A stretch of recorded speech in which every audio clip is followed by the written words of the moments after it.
I couldn't handle it anymore. "I want to go to Mommy," my 8-year-old granddaughter begged, her voice weak, her eyes hollow, and her tiny body frail. I found her chained in the storage shed where I had gone to sort through my daughter's belongings. "Sweetheart, aren't you lost?"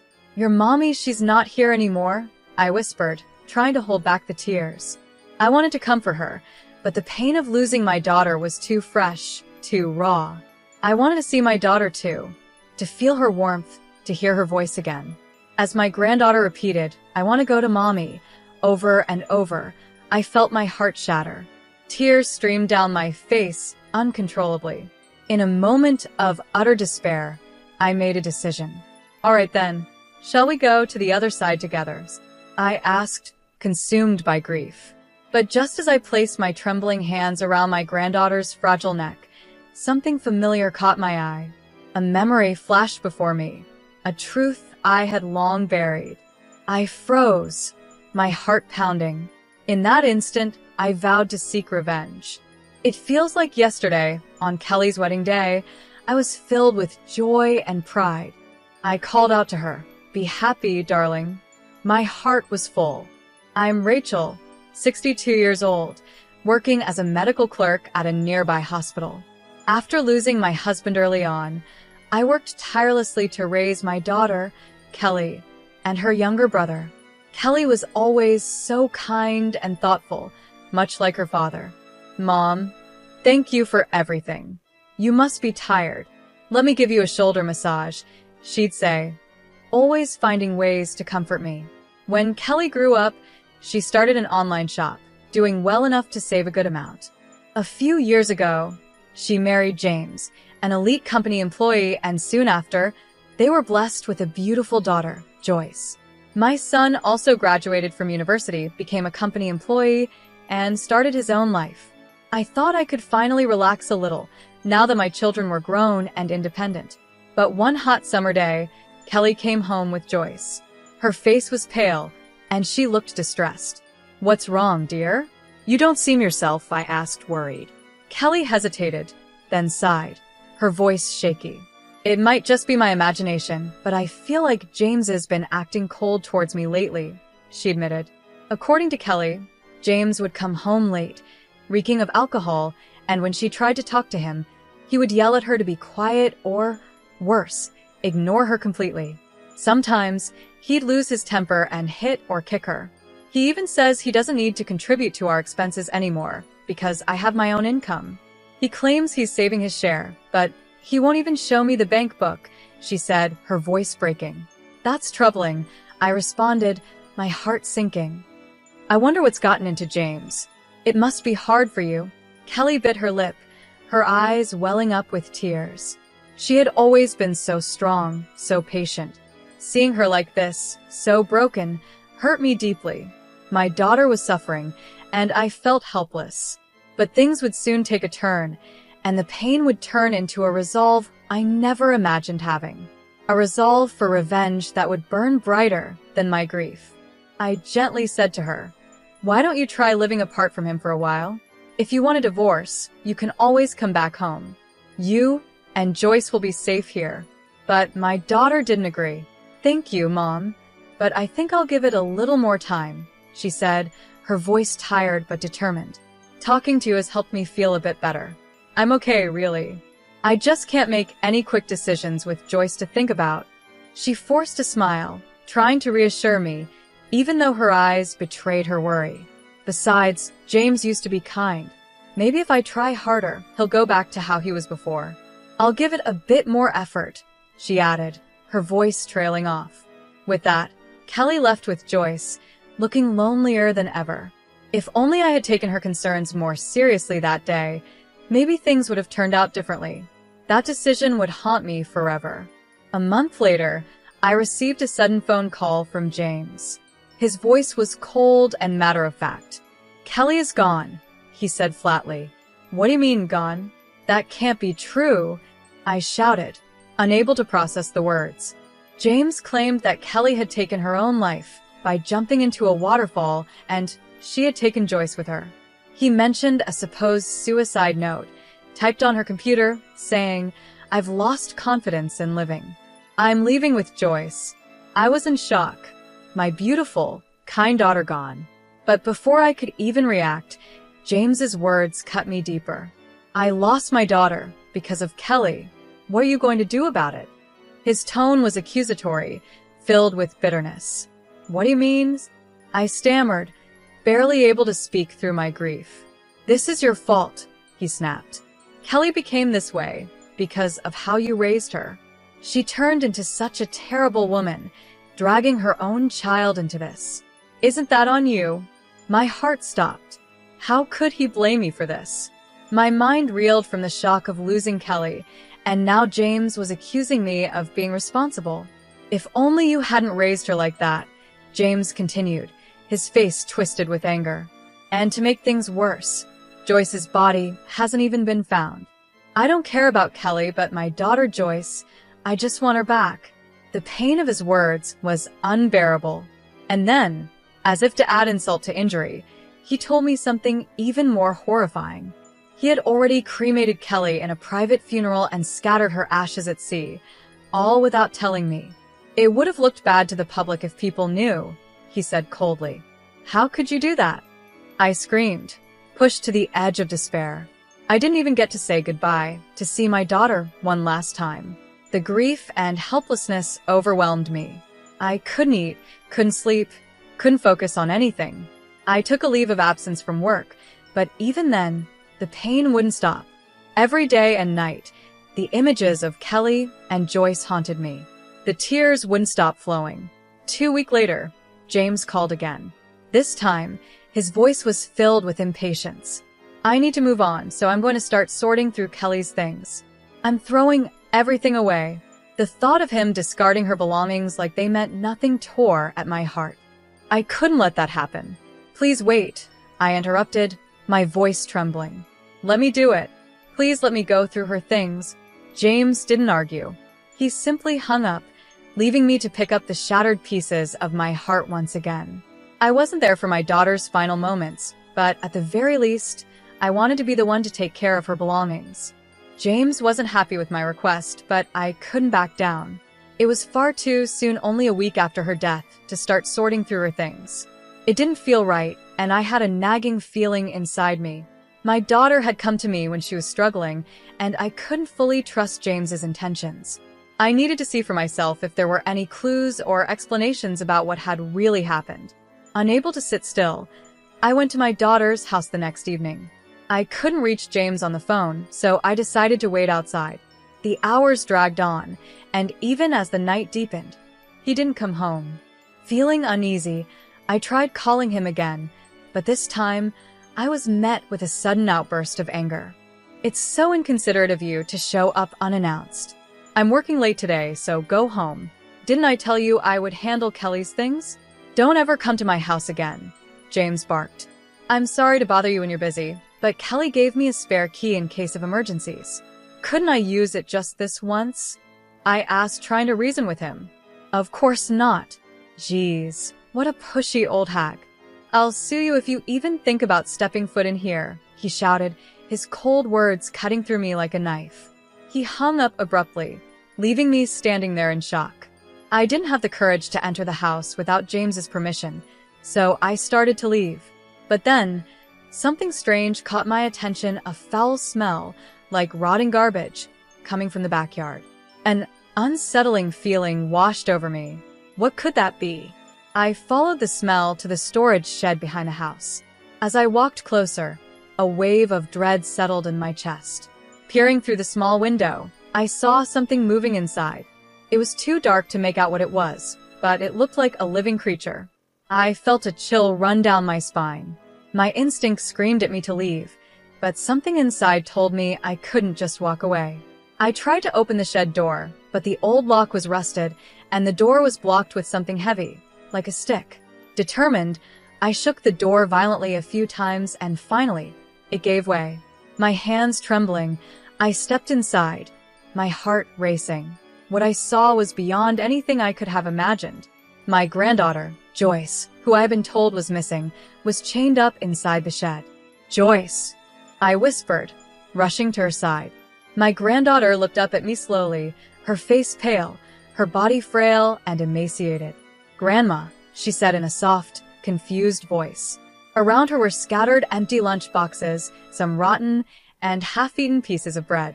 The smell was unbearable. There was even a bucket filled with excrement in the corner. The sight broke my heart. How could someone do this to her? Tears welled up in my eyes as I gently hugged her tiny, weakened body. But Joyce, with her hollow eyes and fragile frame, didn't hug me back. Instead, she whispered in a voice so soft it was almost a breath, "I can't take it anymore. I want to go to Mommy." Her words hit me like a punch to the gut. My tears flowed uncontrollably. "Grandma, take me to Mommy," she pleaded, her voice filled with despair. I held her tighter, my heart aching. "Yes, my sweet girl.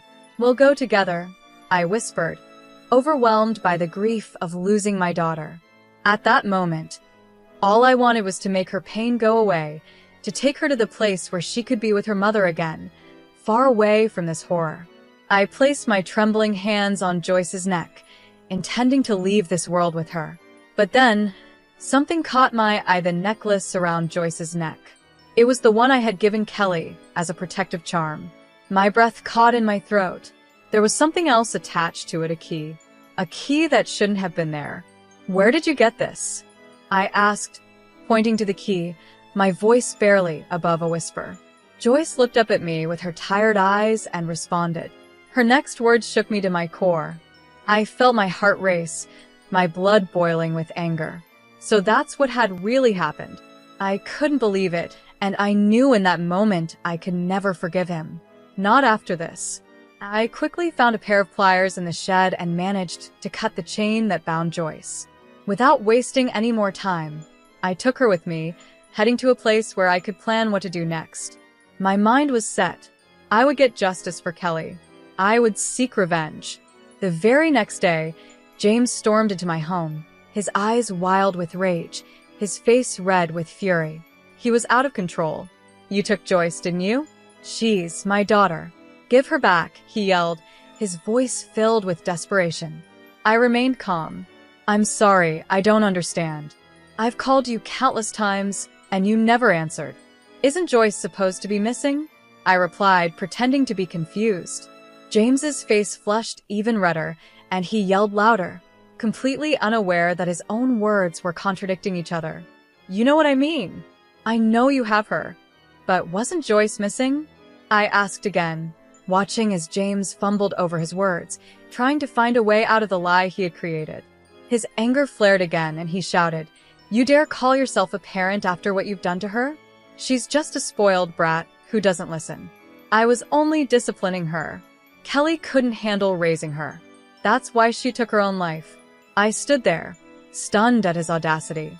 "This is the first I'm hearing about Joyce being unmanageable," I said quietly, barely able to contain my anger. "Of course I didn't tell you. You spoil her too much. That's why I said she was missing. How I discipline my child is my business, not yours." James snapped, his voice filled with venom. He paced back and forth, as if trying to justify his twisted actions. "But chaining her up in a shed? That's not discipline, James. That's abuse. I'm reporting this," I said firmly, my heart racing. Suddenly, James's lips curled into a twisted smile, and he let out a mocking laugh. "You don't have any proof," he sneered, his eyes filled with arrogance. "Oh, but I do," I replied, my voice steady. "I have photos of Joyce, and there will be a medical report too." I pulled out my phone, showing him the pictures I had taken of Joyce's frail body, the chains, and the shed. Panic flashed across James's face, and he lunged at me, trying to grab my phone. "Give it to me," he shouted, his voice desperate. Just then, someone burst out from the next room. "Stop!" My son rushed in, grabbing James's arm and pulling him back. "Let go of my mother," he demanded, his voice strong and steady. "Why are you here?" James stammered, his eyes wide with fear. "Let me go." But my son, who had been trained in U.S. football during his college days, had James pinned down in no time. James looked pathetic, his earlier bravado completely gone. We know everything, James. You stole Kelly's savings, and when she found out about your affair, you beat her. How could you, my son said, his voice full of disgust. James glared at us, confused and panicked. How do you know all that? He spat, his voice shaking. Kelly told me, I replied calmly, watching as the color drained from his face. What? She's alive. James stammered, his voice barely a whisper, as fear took over. I looked him straight in the eyes, and I told him everything. The truth about Kelly, the lies, and the revenge I was now determined to carry out. When I finally met my daughter, everything started to make sense. The key attached to Joyce's necklace wasn't just a random item, it was the key to our old family home, which had been vacant for some time. We had kept it for sentimental reasons, never imagining it would be used this way.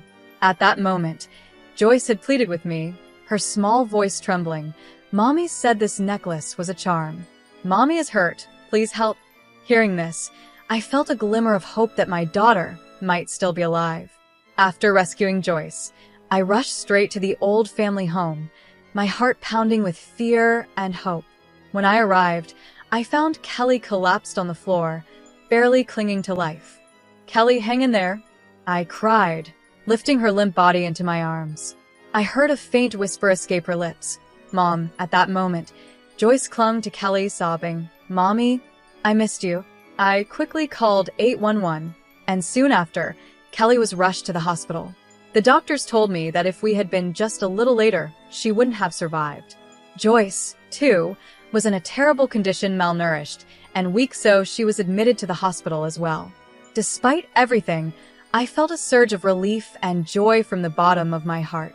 My daughter, whom I thought I had lost forever, was alive. But at the same time, I was consumed by an overwhelming anger toward the person who had put Kelly and Joyce through such an unspeakable ordeal.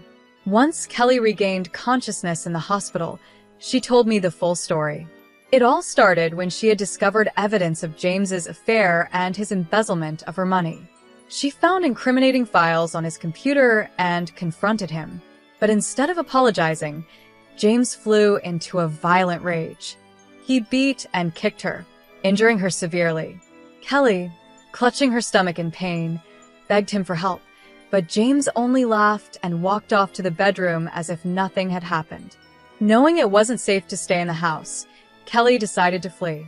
With Joyce's help, they escaped.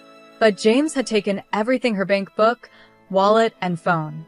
With no other options, Kelly and Joyce stumbled through the night for over an hour until they reached our old family home. Exhausted and in pain, Kelly collapsed there, hoping they were safe. Meanwhile, Joyce, trying to help her mother, sneaked back to their house to retrieve Kelly's phone and wallet while she slept. But unfortunately, that's when James caught her. Instead of caring for his daughter, he chained her up in the storage shed. Yet, despite the horror of being imprisoned, Joyce never revealed where her mother was hiding, no matter how much James pressed her for answers. Both Kelly and Joyce were on the brink of death. Kelly was weak, pale, and barely breathing, her body battered from James's attack. Even though they had managed to escape, it was only a matter of time before something even worse happened. James spoke lightly about the situation, dismissing everything as if it were nothing. I thought they were gone for good, James admitted casually when confronted. Joyce wouldn't talk, and there was no sign of Kelly anywhere, so I just assumed they had gone to the other side. In his twisted mind, he thought Kelly was dead. He had even gone as far as to write a fake suicide note on her computer, making it look like she had taken her own life along with Joyce. But James's cruelty didn't stop there. He had locked Joyce up in the shed, planning to eventually send her to the other sides as well. It was just a marital quarrel, James said with a smirk, as if it were a minor issue. The affair was just a game. Kelly's alive now, so what's the big deal? I was stunned by his callousness. That's not the point, I shouted. His betrayal, his abuse, his complete disregard for the lives of Kelly and Joyce, it was more than just a mistake or a game. It was unforgivable. Kelly had survived, but the damage James had done to her and Joyce would last a lifetime. The thought of how close I had come to losing both of them haunted me, but now I knew the truth, and I would make sure James faced the consequences for his cruelty. I'm recording this conversation, and I'm going to report everything to the police, I said firmly. As soon as James heard the word police, his whole demeanor shifted. Panic spread across his face, and he dropped to his knees, begging for forgiveness. Please, I'm sorry. I'll break up with the woman I've been seeing, and I'll be kind to Kelly from now on. Just please, don't call the police, he pleaded, his sudden change of attitude astounding. I can't believe anything you say anymore, I replied, my voice steady. When I refused to accept his empty promises, James grabbed onto my arm, trying to stop me. If I get arrested, Joyce will be left without a father. Is that what you want? He asked, his eyes filling with fake tears, desperately trying to manipulate me. I pulled my arm free from his grip. She'll be better off without a father like you, I said coldly, unwilling to let him play on my emotions any longer. At that moment, the police arrived. They quickly handcuffed James and took him away, his face full of despair. His days of terrorizing my daughter and granddaughter were finally over. After everything, Kelly divorced James. He was sentenced to prison, and the conviction caused him to be fired from his job. Kelly took legal action, demanding $3,000 for the savings he had stolen, $60,000 in damages for the affair and the injuries he caused her, and $280,000 in child support for Joyce. She also sought $210,000 in damages from James's mistress. As it turned out, James had planned to live with his mistress, but to her, it was only a fling. She had no intention of staying with him long term. When James's parents learned about what he had done, they were horrified. They came to Kelly, apologized for their son's actions, and sold some of their land to help cover the money James owed. They made it clear that James would have to work to pay them back once he was released from prison. Even after his release, James's life would be full of hardships. He had lost everything: his family, his job, and his reputation. Meanwhile, Kelly and Joyce, now fully recovered, moved back in with me. Kelly has started working again and is living a peaceful, happy life. Seeing her and Joyce thriving fills me with joy and energy, and I do everything I can to support them both. Together, we've rebuilt our lives, and I'm so grateful to have them by my side. We are finally free from the pain James caused, and we're living each day with hope for a better future.